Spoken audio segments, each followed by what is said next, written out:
سلامونه احترامات نیکی هیلې ټولو یاران دوستانو ته د یو نوي غزل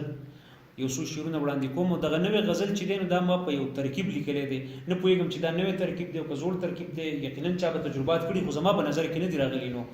دغه غزل یا نظم څه په دې ډول نومیږي چې یو خبره درته وکړم. نو یو خبره درته وکړم په کشمیر کې ظلم کېږي،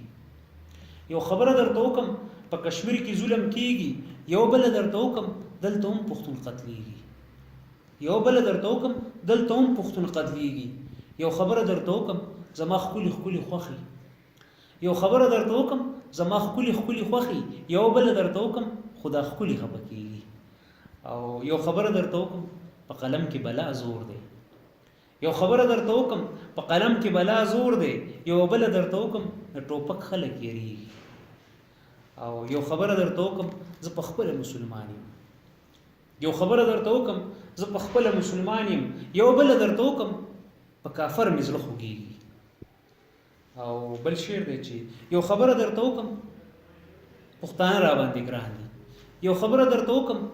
پښتانه را باندې ګران دي، یو بله درته وکړم پښتانه ګورې خرڅېږي. او دوه شعرونه نور چې یو خبره درته وکړم زه په تا باندې مین یم، یو خبره درته وکړم زه په تا باندې مین یم، یو بله درته وکړم په تا هر څوک مینېږي، یو خبره درته وکړم زه په تا باندې مین یم، یو بله درته وکړم په تا هر څوک مینېږي، یو خبره درته وکړم ته بې حده ډېر ښایسته یې، یو خبره درته وکړم ته بې حده ډېر ښایسته یې، یو بله درته وکړم د ښایست ورځې تېرېږي. او اخري شعر دی د دې غزل چې یو خبره درته وکړم دا خاطر ګورې ساده دی،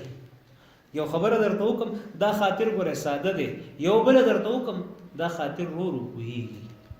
یو بله درته وکړم دا خاطر رو رو پوهېږي. نو زه به درته انشاءالله په مستقبل کې بیا ځینې نورې م وکړم، یو نه نورې به درته وکړم. زما یقین دی چې دغه